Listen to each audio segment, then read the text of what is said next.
Ele mente dizendo que não convocou as manifestações, sendo que ele fez uma fala pública em Roraima, chamando as pessoas para as ruas. A própria SECOM postou convocando as pessoas para as manifestações do dia 15.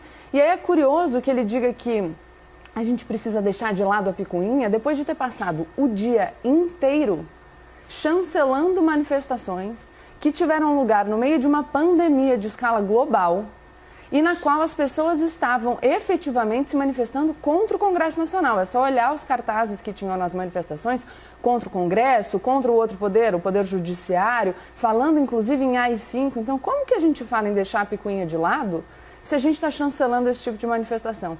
E aqui eu chamo a atenção, quando a gente fala da confiança que o presidente Jair Bolsonaro incita, que é o fato de que ele demonstra uma personalidade tão egoísta que ele é capaz de colocar o interesse dele, de enaltecer a figura dele mesmo, em detrimento do interesse do povo brasileiro, então contribuindo para a disseminação desse vírus, que é uma preocupação efetiva e concreta, e a ponto de desmoralizar os próprios ministros do seu governo. Ele fez uma live com o ministro Luiz Henrique Mandetta, que tem feito um belíssimo trabalho de enfrentamento em relação ao coronavírus, e ele desmoralizou o ministro quando ele fez exatamente o que o ministro disse que era para não fazer. A campanha era colocar nos ministérios pessoas técnicas. O que adianta eu colocar um técnico no ministério se eu desrespeito o meu técnico? Se eu não faço o que ele manda eu fazer? Se eu coloco em risco toda a população brasileira ao descumprir... Eu quero chamar a atenção, a gente falou hoje mais cedo aqui no jornal, que já chega a 200 os casos de coronavírus no país.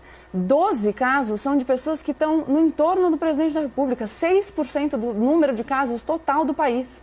E aí a gente tem o presidente da República saindo no domingo, ontem, indo apertar a mão das pessoas, pegando o celular das pessoas e correndo o risco de fazer com que esses vírus se espalhem de maneira muito mais rápida e com que a gente enfrente não só os problemas de saúde pública, mas também os problemas na economia. Então é uma absoluta irresponsabilidade e a gente precisa parar de voltar atrás no tempo. O governo é hoje, a gente precisa de harmonia entre os poderes hoje. O presidente Jair Bolsonaro cria tensão desde que ele começou o governo. Quem não lembra do vídeo das hienas? Então todo mundo é ruim, o judiciário é ruim, o Congresso é ruim, a mídia é ruim, só ele que não consegue. Para o brasileiro que faça concessões em relação à sua aposentadoria, pediu do povo brasileiro que faça concessões em relação aos seus direitos trabalhistas, está pedindo do povo brasileiro que ele aceite a ausência de uma proposta de uma agenda social. A gente diz para o povo brasileiro que a gente não tem dinheiro para dar uma condição de vida digna a idosos e deficientes miseráveis.